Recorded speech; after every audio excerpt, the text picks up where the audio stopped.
Magandang araw mga kaibigan. Isang kwentong muli ang aking ibabahagi sa inyo na tiyak nakapupulutan niyo ng aral. Pero kung bago ka pa lamang sa aking channel, ay pakilike po ng ating video. Paklik ng subscribe button, gayon din ang bell icon para lagi po kayong updated sa mga paparating pa na upload. Mabilis na lumipas ang 3 araw. Hindi ko inaasahan ang susunod na mangyayari dahil lahat naman sa akin ay normal. Isang gabi nang umuwi ako ay may napansin ako ang ilang kalalakihan na nasa labas ng bahay na tinutuluyan ko. Agad na akong nagtago sa sulok habang abot ng tanaw ko ang mga ito kung paano pinasok ang bahay ni Kuya Jack habang may hawak na mataas na kalibre ng baril. Sumikdo ang malakas na kaba sa dibdib ko na makita ang ginawa ng mga ito. Mabuti na lamang at nag-overtime ako at tulad ng dati ay duman ako kina Ed para ihatid ang pagkaing dala ko. Malakas ang pakiramdam ko na ako ang pakay nila kaya sila narito. Hindi sila pupunta dito kung hindi ako ang hinahanap nila dahil wala naman akong ibang kasama. Tama nga si Ellie na hindi ako ligtas at lalong hahanapin ako ng mga taong nakalaban namin.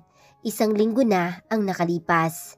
Mula sa pinagtataguan ko ay pinanood ko sila kung paano sila nagpalitan na labas-masok sa bahay hanggang sa nagpasya ang lahat na umalis na matapos masiguro na walang taong nakatira doon sa mga oras na ito.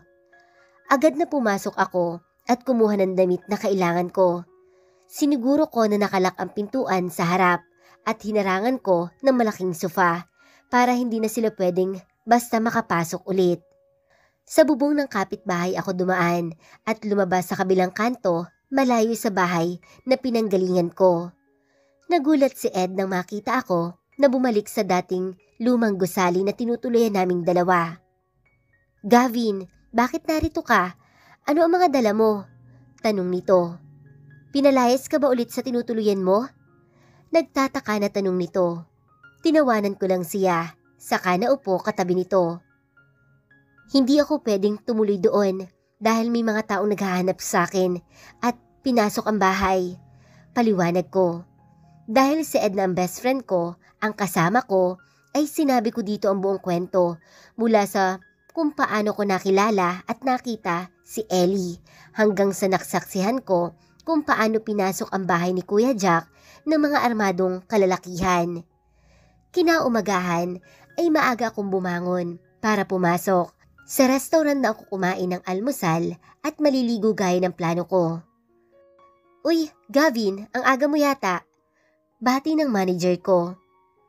"Opo, pwede po bang dito ako maligo kuya?" tanong ko. Mabait din at maunawain ng manager ko. Bagay na nagpapasalamat ako dahil talagang maswerte ako na dito ako nakapasok ng trabaho. Nakaligo na ako at kumain ng almusal nang may mga lalaking lumapit at tumabi sa akin sa mesa kung nasan ako. "Sumama ka sa amin." Matigas na sabi nito sabay tutok ng baril mula sa tagaliran nito. Napatigalgal ako. Nanlalamig ang pakiramdam ko. Ito na siguro ang panganib na sinasabi ni Ellie noong kasama ko pa siya. "Labas!" Utos ng isa na mabilis na pinalo ang hawak na baril sa tiyan ko sa ilalim ng mesa. Kita ko na akman lalapit ang manager at ilang kaibigan ko pero umiling ako. Ayaw ko silang mapahamak dahil sa akin, oras na makialam sila gaya ng ginawa kong pagligtas kay Ellie. Nakaakbay sa akin ang isa na akala mo ay kaibigan ko pero hindi maitatanggi sa hilat sa namukha nito ang masamang pagkatao nito. Pagkarating ng sasakyan ay agad na sinuko ko ito at nabitawan ng baril na hawak nito. Malakas na sipa at suntok ang pinakawalan ko, bagay na hindi ko alam na kaya ko palang gawin. Palaban ang 2 lalaki na nakakuha na ng atensyon ng marami gaya ng inaasahan ko. Kailangan kong manlaban dahil oras na maipasok nila ako ng sasakyan ay sigurado akong katapusan na ng buhay ko. Ang nasa isip ko ay maraming tao ang pwedeng tumulong sa akin. Hindi man para sa pisikal na tulong, kundi para tumawag ng pulis o kahit na sinong pwedeng makatulong sa kalagayan ko ngayon sa kamay ng mapanganib na 2 lalaki na alam kong banta sa buhay at kaligtasan ko. Hindi ako sasama sa kanila ng gano'n na lang kabilis gaya ng gusto nilang mangyaring dahil lalaban ako. Hindi ko alam kung paano ako biglang nagkaroon ng lakas dahil heto, nagawa kong makipagsabayan ng suntukan sa 2 lalaking may malaking katawan na alam kong anumang oras ay tatapos sa aking buhay. Isang suntok ang tumama sa mukha ko kaya bumagsak ako sa semento. Akmang babarilin ako ng isang lalaking kalaban ko nang may madampot na bato at mabilis na hinagi sa mukha nito, sabay sipa sa paa ng isa na bumulagta sa paanan ko. Sinunod ko lang kung ano ang direksyon ng katawan ko dahil tila mas may alam ito kumpara sa isip ko na ang tanging gusto ay matapos na ang lahat ng ito. Tigil! Malakas sa sigaw ng pulis na mabilis na nakalapit sa amin. Mabilis na tumakbo ang dalawa nang nag-warning shot ang isang pulis matapos na damputin ng isa ang baril na nahulog sa lupa. Nakita ko na tinamaan ng isa pero mabilis na nawala ang mga ito sa paningin ko matapos tumakas. Ayos ka lang? Tanong ng responding pulis. Tinulungan ako nitong makatayo habang nagpupunas ako ng dugo mula sa pumutok na labi at ilong na nagdurugo. Nag-alala ng mabilis na lumapit sa akin ang ilang kasamahan ko sa trabaho na panggabi na shift. Kinausap ako ng manager ko na tumawag pala kay Kuya Jack para ipaalam ang nangyari sa akin matapos makita ang kondisyon ko nang bumalik ako sa loob ng restaurant. Mabilis na lumipas ang maghapon. Nag-aagaw ang dilim at liwanag nang tawagin ako ng manager ko at sinabing pumasok ako sa opisina nito. Kinakabahan man ay sumunod ako. Nag-aalala ko na baka tanggalin niya ako sa trabaho dahil nasangkot ako sa gulo. Heto at may sugat pa nga ako at pasa sa mukha. Nagtaka ako sa nakita ko nang pumasok ako. Hindi ko inaasahan na makikita ko dito mismo sa loob ng opisina ng boss ko ang babaeng ilang araw nang gumugulo sa isipan ko. Ellie? Bigla ay tawag ko dito. Seryoso ang mukha na lumingon ito sa akin kaya nagtama ang mga mata namin. Lalo na nang pinasadahan ito ng tingin ng mukha ko kaya nahiya ako bigla sa hitsura ko. Hindi maikakaila ang karangyaan sa ayos nito. Nakadress na itim siya hanggang kalahati ng hita. May suot na mataas na takong na sapatos. Para siyang modelo na nagawi dito, lalo na at mas matangkad siyang tingnan sa ayos nito. Anong ginagawa mo dito? Nagtataka na tanong ko. Nakatingin lang sa amin ng manager job na alam kong curious sa estado namin ni Ellie. Nothing. Namiss lang kita. Kibit balikat na sagot nito. Napalunok ako nang wala sa oras dahil sa sinabi nito. Simple lang iyon pero matindi ang epekto noon sa akin. Paano? Aalis na kami. I hope marinaw sa'yo ang napag-usapan natin. Puno ng otoridad na sabi nito. Yes ma'am. Pinanood ko lang sila dahil hindi ko maintindihan kung para saan iyon. Let's go. Sabi nito sa akin sabay hakbang papunta sa pintuan. Naiwan akong nakatulala at hindi malaman ang gagawin na nakatingin ako sa boss ko na nakangiti sa akin. Gavin! Tawag sa akin ni Ellie bago buksan ang pintuan nang lingunin ako. Saglit lang, susunod ako.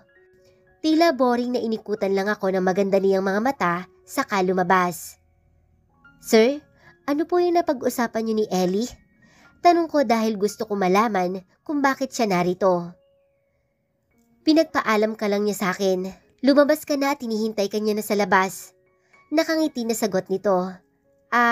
Sir, para po saan? Hindi ko na natapos ang sasabihin ko nang tapikin ako nito sa balikat. Swerte ka sa girlfriend mo. Bukod sa napakaganda na, ay halatang mataas ang pinag-aralan, iniisip niya ang kapakanan mo. Sabi nito, sabay hakbang palayo sa akin habang naiwan akong nag-iisip sa ibig niyang sabihin. Lutang na lumabas ako at naabutan ko si Ellie na umiinom ng juice. Marahil ay hinanda ng mga kasamahan ko. Anong ginagawa mo sa loob? Tanong ko agad dito nang nakaupo na ako sa tabi nito. Ano bang gagawin ko doon maliban sa kausapin ng boss mo? Mataray na tanong nito na kada haba ng uso, kaya hindi ko mapigilan na hindi mapangiti dahil sa nakita ko. Ano nga yung napag-usapan nyo? Pangungulit ko pero tinaasan lang ako ng kilay. Pack your things fast, Gavin. Hindi ka safe dito. Walang emosyon na sabi nito. Hindi tayo pwedeng magtagal dito kaya bilisan mo. Namalayan ko na lang na kinuha ko na ang backpack na dala ko habang nakasunod sa akin ang mga kaibigan ko. Grabe, jackpot ka talaga Gavin. Napakaganda at sexy talaga ng girlfriend mo. Ibang klase ka. Maingay na puri ni Kuya Manuel sa tabi ko. Nagdahilan na lang ako sa mga ito na dahil maaga akong pumasok kanina ay maaga rin akong uuwi ngayon kaya hindi na sila nagtaka. Lihim na naiinis ako matapos na maabutan ang tagpo na maraming mga mata ang nakatingin kay Ellie. Hindi lang mga kasamahan ko at kaibigan ko, kundi pati mga customer dito sa resto. Dinner time na kasi ngayon, kaya punuan na kami. Ito ang tagpo na maraming customer dahil oras na rin para kumain ng hapunan. Tara na, sabi ko. Ako na mismo ang nag-aya dahil hindi ko nagugustuhan ang nakikita ko. Kinuha nito ang wallet sa harap at nag-iwan ng cash sa table na ikinagulat ko. Para saan yan? Tanong ko. For my drinks. Lumapit naman si DJ sa amin na siyang naka-assign marahil kay Ellie. Keep the change. Sabi lang nito kay DJ na masaya sa nakitang bayad sa harap niya dahil sigurado na malaki ang tip niya. Magkano lang naman kasi ang bill niya, lalo na at simpleng lemon juice lang ang nakita ko worth 50 pesos. Tapos 1,000 ang binayad nito. Naiiling na lang ako habang kasabay na naglalakad palabas ng restaurant. Mukhang walang pakundangan kung gumastos pala si Ellie na hindi man lang naisip kung gaano kalaki ang halaga na ibinigay lang niya. Sakay na. Untag sa akin ni Ellie nang nasa harapan na namin ang isang puting BMW na alam kong hindi basta-basta lang ang halaga. Nilingon ko ang lugar na pinanggalingan ko at nakita ko kung paano nakasunod sa amin ang mga mata ng kaibigan ko, lalo na nung sumakay ako sa sasakyan ni Ellie. Seatbelt, sabi nito sabay ng pag-on ng makina. Saan tayo pupunta? Tanong ko na makalayo na kami. Sa bahay ko, kung saan alam kong ligtas ka. Napatingin ako kay Ellie na kalmadong nagmamaneho habang nakatutok sa daan ang mga mata. Larawan kasi siya ng mayaman at sosyal na babae pero may mabuting puso na hindi mo makikita sa mataray na aura na meron siya. May ugali rin siya na napapansin ko gaya ng pagiging spoiled at demanding nito pero kita ko kung paano niya nagawa na makibagay sa uri ng pamumuhay ko, bagay na hinahangaan ko ng sobra sa kanya. Maganda ba ako? Nakangisi na tanong nito na hindi ako nilingon. Ha? Naguguluhan na tanong ko. Kanina ka pang nakatitig sa akin eh. Pilya na sabi nito. Nag-init bigla ang pakiramdam ko para akong magnanakaw na nahuli sa akto. Ayos lang naman sa akin kung sasabihin mo na maganda ako. Besides, maganda talaga ako. Napangiti na lang ako sa pagiging natural ni Ellie. Mahirap hulihin ang ugali niya, lalo na hindi siya ang uri ng babaeng madaling biruin dahil kakaiba ang masungit na aura at personality nito. Andamot mo naman sa compliment, hindi bali na nga lang, nakasimangot na sabi nito. Ang cute mo lang na ganyan ka. Hindi ko mapigilan na sabihin dito pero inikutan lang ako ng mata kaya napakamot ako sa batok sabay upo ng tuwid. Hindi ako bata para maging cute sa paningin mo. Isa pa, kahit hindi mo sabihin alam ko na maganda ako dahil malimit na sinasabi yun sa akin ni Daddy. Lagi kong naririnig na bukang bibig nito ang kanyang ama. Kahit hindi ako magtanong, alam ko na spoil ito sa kanyang ama. Kinabahan tuloy ako bigla. Dahil hindi malayong maghaharap kami ng kanyang ama, lalo na at sa bahay niya pala kami pupunta. Pumasok ang sasakyan ni Ellie sa isang malaking bakal na gate, pero wala akong nakita na kahit anong bahay maliban sa kubo sa gitna ng malawak na bakanting lote, na labis na nagtaka ako kung bakit narito kami ni Ellie. Napatingin ako dito pero hindi ito kumibo matapos pindutin ang kung ano sa relo na suot nito. Nanlaki ang mga mata ko nang maramdaman ko na gumalaw ang sasakyan, pababa at bigla ay dumilim ang paligid maliban sa harapan kung saan nakabukas ang headlight ng sasakyan ni Ellie. Magtatanong sana ako nang umandar ang sasakyan nito at binagtas namin ang tunnel na patungo kung saan. Sigurado ako na kung may gagawin sa aking masama si Ellie ay hindi na ako makakalabas ng buhay dahil sa tindi ng kakaibang security feature sa lugar. Sino mag-aakala na sa ilalim pala ng bakanting lote na nakita ko ay may nakatayong malaking bahay na sigurado akong malaki ang perang ginamit dahil para itong normal lamang. "Feel at home," ang sabi ni Ellie nang iparada ang sasakyan sa harapan ng malaking pintuan na nakikita ko. Puro stainless at salamin ang paligid at hindi basta lamang bahay ito na nasa underground dahil heto at may magandang disenyo maging ang mga ilaw rin sa buong lugar. "You're in my safe house," sabi nito sabay hagis ng susi sa center table nakaharap ng sofa kung saan siya ay babagsak na naupo at basta na lamang sinipa ang sapatos. "Bakit nagsuot ka pa niyan kung sa huli napagod lang pala ang mga paa mo dahil sa taas niyan?" Curious na tanong ko pero umikot lang naman ang mga mata nito. Natatawa na lang ako dahil ang maldita talaga niyang tingnan. May pagkakilos bata rin siya dahil marahil lagi ay spoiled sa pamilya niya. "Hindi mo maiintindihan kung bakit kahit sabihin ko sa'yo. Basta, kaming mga babae, mahalaga sa amin ang high heels kasi lalo kaming gumaganda." Napaisip ako sa sinabi nito. Posible ba talaga yon o ganyan lang ang mindset ng mga babae ngayon? "Maligo ka na at nang magamot ko na ang sugat mo," sabi nito sabay sulyap sa akin. "Halika, sumunod ka sa akin." Matapos sabihin iyon ay tumayo si Ellie kaya sumunod na ako. Hindi ko akalain na ganito kalaki at kalawak ang buong bahay na akala mo ay normal na nasa ibabaw ito ng lupa at hindi narito sa underground. "Here," sabi nito nang buksan ang pintuan. "Dito ang kwarto mo. May binili na akong mga damit mo so komportable ka dito." Sinamahan ako nito sa isang pintuan at sinabi na doon ako maligo kaya sumunod ako. Gaya nga ng nasa isip ko ay malayong malayo ang agwat ng hitsura ng banyo nito sa bahay niya kumpara sa banyo ng bahay ni Kuya Jack. Malawak, malaki at fully decorated. Banyo pa lang ito kaya hindi na ako nagtataka na maselan at maarte si Ellie dahil malayo ito sa buhay na meron ako talaga. Kung nagawa niyang makapagpatayo ng ganito kagandang bahay sa underground ay talagang hindi maitatanggi na mayaman siya. Kaya lang, bakit hinahayaan niyang masangkot sa gulo gayong babae siya at nasa kanya na pala ang lahat ng bagay na gusto ng iba? Matapos maligo at makapili ng damit na nakita ko sa isang malaking aparador, sa nabuksan ko ay lumabas ako at hinanap si Ellie. Kung ganitong hindi marunong magluto, imposibleng kami lang ang tao dito, lalo na at walang muwang sa gawaing bahay ang babaeng kasama ko. Dahil prinsesa nga pala siya, base na rin sa bahay na kinaroroonan ko. Isang malaking larawan ang bumungad sa akin nang makababa ako ng hagdan. Family picture ito na nasa isang malaking salamin sa pagitan ng isang hallway na hindi ko alam kung patungo kung saan.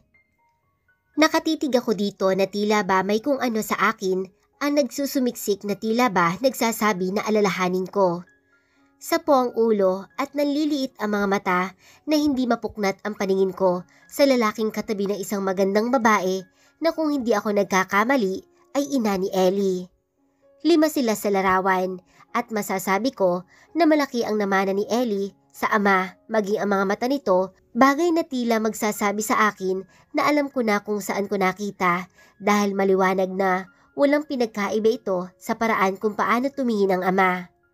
Alam ko sa sarili ko na hindi ko pa nakakaharap ang ama ni Ellie sa buong buhay ko, pero bakit may pakiramdam ako na may kaugnayan siya sa pagkatao ko? Kung paano at bakit ay hindi ko masasabi dahil hindi ko rin alam. Kill him! Huling araw mo na sa mundo. Kill him! Sunod-sunod na narinig ko kaya napatakip ako ng tenga ko. Nanliliit ang mga mata na gusto kong lumayo sa harapan ng larawang nasa harapan ko. Pero hindi ko magawa dahil pakiramdam ko ay hindi ko maigalaw ang mga paa ko. Oh my God, Gavin! Sigaw ni Ellie mula sa kung saan. Anong nangyari sa'yo? Kunot noon na tanong nito sa akin. Hindi ko nagawang makasagot dahil pakiramdam ko ay naninikip ang dibdib ko at hindi ako makahinga. Kill him! Mga tinig na paulit-ulit na naririnig ko sa balintataw ko. Huling araw mo na sa mundo. Isa pa uling-ulit kaya pumikit ako kahit nararamdaman ko ang kamay ni Ellie sa mukha ko. Calm down, mahinahon na sabi nito pero halos hindi ko na marinig dahil kulang na lang ay magdilim ang paningin ko. Isang malakas na sampal ang tumama sa pisngi ko dahilan para matulala ako. That's right, calm down, sabi nito sabay haplos sa likod ko. Pakiramdam ko ay parang akong nauupos na kandila kaya bumagsak ang mukha ko sa balikat nito saka niyakap siya na mahigpit. Tama si Ellie. Si Ellie lang ang tanging makakapitan ko sa mga oras na ito at bahala na kung magalit siya sa akin. Pero sa ngayon, hindi ko na muna iisipin ang bagay na yon dahil maraming tanong ang paulit-ulit na pumapasok sa isipan ko. Okay ka na? Tanong nito nang marahil ay mapansin na kumalma na ako. Oo, tipid na sagot ko. Maupo muna tayo, sabi nito sabay tapik sa likod ko kaya kumawala ako ng yakap dito. Walang imik na naglakad ako kasabay niya habang wala pa rin sa sarili na nakarating kami at nakaupo sa sofa. Napansin ko na may medicine kit doon na nakahanda para marahil sa sugat sa mukha ko. Pero para sa akin ay hindi ko na kailangan yon dahil gagaling din naman agad ito lalo na at kanina pa itong umaga. Okay na ako. Salitang namutawi sa labi ko. Nakatitig lang sa akin si Ellie na tila pinag-aaralan ang mukha ko. Ako ang doktor sa ating dalawa, kaya ako ang magsasabi kung okay ka o hindi. Salubong ang kilay na sagot nito. Tumahimik na lamang ako dahil mahirap na baka magalit ito at palayasin ako.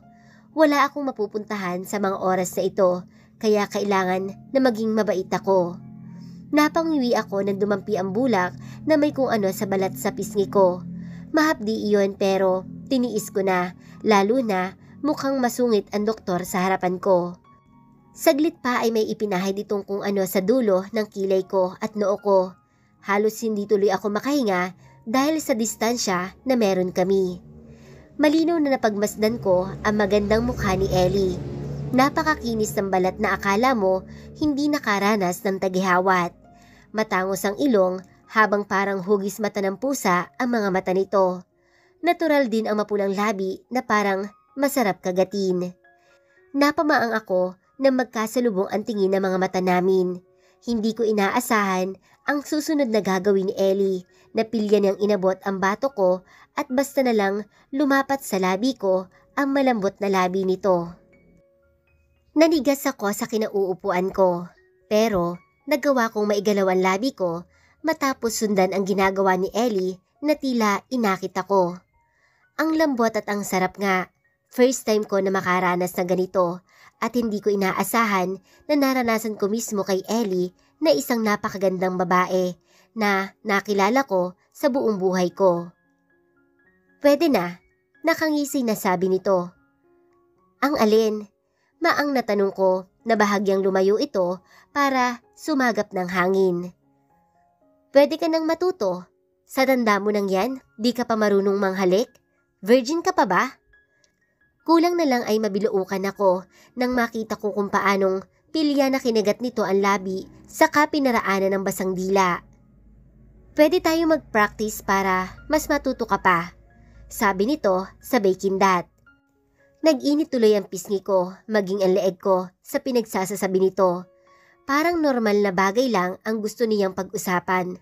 Gayong awkward ng posisyon namin, lalo na nakayakap siya sa leeg ko at nakadikit sa akin ang katawan nitong ilang araw ko nang hinahanap-hanap matapos matulog akong yakap siyang magdamag. "Gavin, pangit ba ako sa paningin mo?" Tanong nito. Paano kaya naisip niya yon? Gayong siya ang pinakamagandang babaeng nakilala ko sa buong buhay ko. "Hindi. Ang ganda mo nga eh. Sobra." Napangiti ito, saka muling lumapat ang labi niya sa labi ko. Sa pagkakataon na ito, tila natuto na ako kasi pumulupot ang braso ko sa bewang at katawan ni Ellie habang sapo ang ulo nito. Ang galing, fast learner. Natawa ako sa sinabi nito. Baliwala lang sa kanya na hinihingal kami pero lalo na ako dahil nagkaroon bigla ng kakaibang reaksyon ang katawan ko. Hindi ako maboboring ng ilang araw habang narito ako. Maya-maya ay sabi nito nang umupo ng maayos sa tabi ko. "Bakit naman?" Tanong ko, sabay lingon dito. Parang nagbago bigla ang treatment namin matapos ang ilang ulit na halik na pinagsaluhan naming dalawa. "Kasi nandito ka, syempre may kasama at kalaro ako." Napailing na lang ako. Iba-iba talaga ang ugaling nakikita ko kay Ellie. May side siya na mataray at masungit tingnan na anumang oras ay palaban. Pero may pagkakataon na mabait din ito at ngayon ay sweet din na kadalasan sa balikat ko habang nakapulupot ang kamay sa braso ko. "Ellie, hindi ka ba naiilang sa akin?" Tanong ko. "Why?" "Syempre, lalaki ako tapos babae ka at magkasama tayo." Sagot ko. Tinawanan lang ako nito. Sabay marahang kagat sa balikat ko. "Kung may gagawin kang masama sa akin, dapat doon pa lang sa bahay nyo. Natulog na kaya tayo magkatabi pero ang cold mo." Napamura ako ng lihim dahil ibig sabihin lang noon ay gising siya noong niyakap ko rin siya at kinabig para lalong mapalapit siya sa akin. "Akala ko pangit ako kaya ganyan na lang ang treatment mo sa akin. Anyway, childish lang ako pero dalaga na ako. Isa pa." Hinintay ko ang susunod na sasabihin nito pero pilya ng umiti lang ito at tila may kung anong naglalaro sa utak nito. Gabi na. Pwede na tayong matulog." Bigla ay sabi nito. "Your room or my room?" Naintindihan ko ang tanong niya kahit hindi ako nakapag-aral ng English. Pero ewan ko ba, sabi ni Kuya Manuel ay magaling umano ako magsalita niyan. Nang minsang may foreigner na padaan at masyadong silang magsalita na halos hindi nila maunawaan pero nagawa kong kausapin ng maayos with proper diction pa daw, bagay na tinawanan ko noon. "Gavin," malakas na sabi nito, sabay padyak ng paa.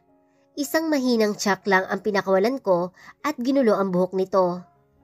"Matulog ka na para may lakas ka. Hindi pa masyado naghihilom ang sugat mo." Hindi ko na natapos ang sasabihin ko. Nang muli ay halikan ako nito. This time, mas agresibo at mapanganib ito sa aming dalawa. Dahil hindi ko na kontrolado ang naghuhumerandong bahagi ng katawan ko sa pagitan ng hita ko. Kaya ako na ang kusang kumalas para makaiwas sa tukso. Sinimangutan lang ako nito at sinabing bahala daw ako sa buhay ko at agad na tumalikod saka pumasok sa silid na alam ko kung saan dahil na rin sa malakas na kalabog ng isarado nito. Spoiled brat talaga ang babaeng kasama ko. Ang bilis ding magbago ng isip at ugali kaya mukha siyang maldita sa paningin ng ibang tao na hindi alam ang tunay na ugali niya.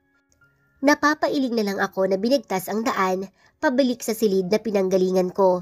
Pero bago ako tuluyang nakarating doon, ay muling nakita ko ang larawan ng pamilya ni Ellie. Partikular, ang tatay niya, na matindi ang epekto sa akin, na labis akong nag-isip sa ngayon kung bakit ganito ang pakiramdam ko sa kanya.